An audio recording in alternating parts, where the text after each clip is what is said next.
here with Mr. Anderson. Due to the harsh economic situation happening in America right now, people like Mr. Anderson have lost plenty. Mr. Anderson, self-pronounced doctor of economics himself, could not escape harsh financial times and has been almost by force made to close down his shop due to bad times and high loss in revenue. Mr. Anderson, can you tell us a bit about your business? My business. I miss my business. It was a great business, I tell you. It's great to hear. But can you tell us about your business? Yes, well, my business. About 3 years ago, I was given some money from my dead grandmother that she had left behind for me in her will. I decided I should open up a business with that money. And I decided that my business should be school supplies. School supplies, it's the only thing people need year round. I remember 4 years ago, around July, I needed paint for a birdhouse I was painting. Birds won't come to my birdhouses if they're not colorful, of course, obviously. So, to my disbelief, however, there were no school supplies in my neighborhood. Can you believe that? Well, there was one, but they were a very expensive place. It was a place for professionals, I'd say. Sold supplies with complicated names. They also sold basic stuff, but it was rather expensive. So when I received my money, I knew I had to open up a business, and I knew that business was school supplies. I had some doubters, I'm not gonna lie. What do I know about making a business work? They asked. And I told them, I studied economics. I told every single one of them I was an economics scholar. Between you and me, I took economics for a semester in high school. Was your business successful in the beginning? Well, I knew to be successful, I needed to sell my supplies at a cheaper price than my competition. If my stuff is cheap, then more customers will come my way instead of the competition's. So after working everything through, my business opened up in August. And I'm gonna tell you, it did great. Oh, so your business opening up in August was planned then, due to the non-price factor determinative expectation, right? Because you analyzed the demand from 3 years ago. During that time, the school supplies were in high demand during August due to the beginning of the school year. Is that why they call you the doctor of economics? What? The price factors? Yes, that's what I'm saying. I factored in the prices, so my supplies sold cheaper than the competition's.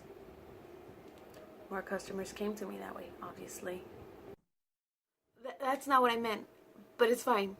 So your business did well in the beginning? Yes, well, obviously, because of my cheap prices. Okay, and when did you start noticing your business was failing? Well, seeing as I had sold so well, I didn't have enough supplies to sell. I wasn't expecting that high volume of customers the first month I opened up. So even though I prided myself on my cheap prices, I had to raise them so they wouldn't sell as fast as they were doing until I could get more supplies. So you experienced a shortage? Shortage? No, my shop didn't experience any electrical shortages. The power worked fine anyways. So the following month, I ordered triple the supplies I had first ordered. However, to my disbelief, it didn't sell fast enough. As fast or as much as the first time I had ordered. So I had to decrease the price of the supplies so more people would buy them. So you experienced a surplus? No. What I experienced was having too many supplies that weren't selling. I had to drop the prices way below what I was paying for them. I lost a lot of money. Yes, that's exactly what a surplus is actually. Are you going to keep interrupting me, or do you want me to continue? No, yes, continue please. The following month, I ordered way less than I had done. And once again, I didn't have enough supplies and I had to increase the prices so people wouldn't buy them as fast. And my business kept going like that. I wouldn't have enough supplies and then I would have too many. Rinse and repeat. It was an emotionally and financially tiring couple of months. I don't know how the competitors did it. I really only sold well between August and September and sometimes in January.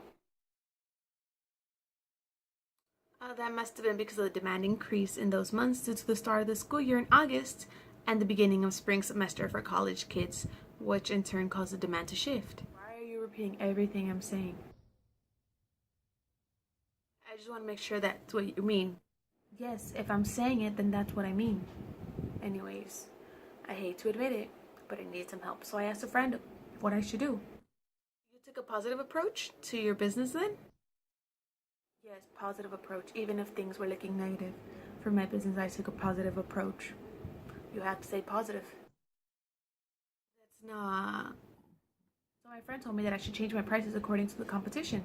If they raise their prices on pens, then that means they're selling more pens and trying to make more money from them.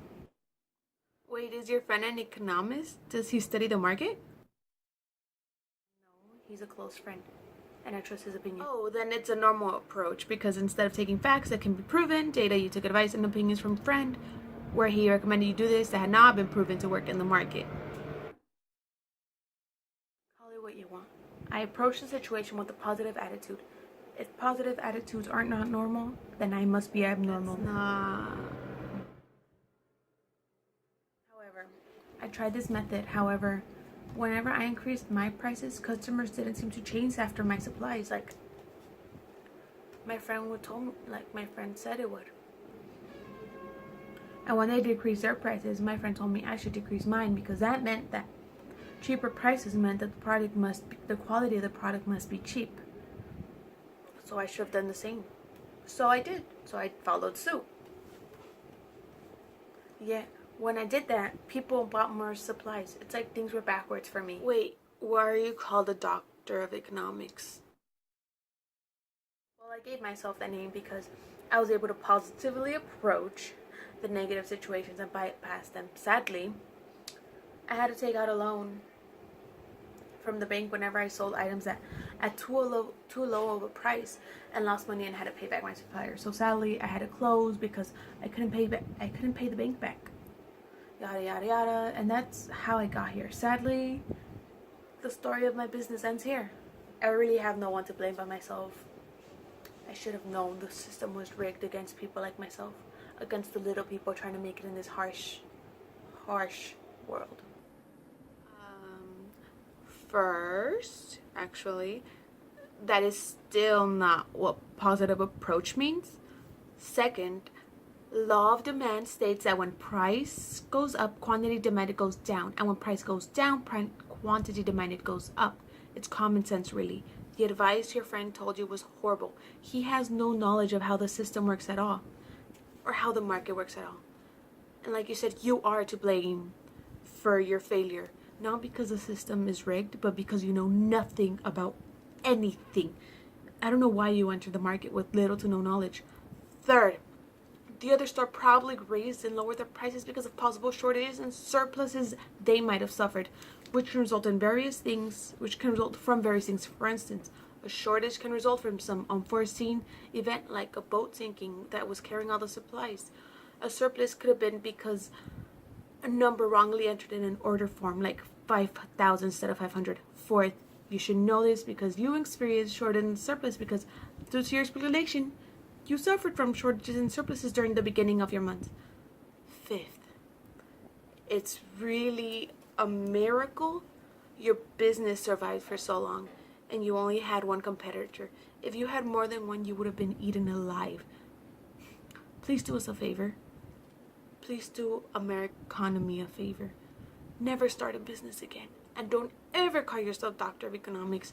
You didn't suffer from harsh economic times. You suffered because of your lack of knowledge about the economy and specifically about the market, the specific market you were in.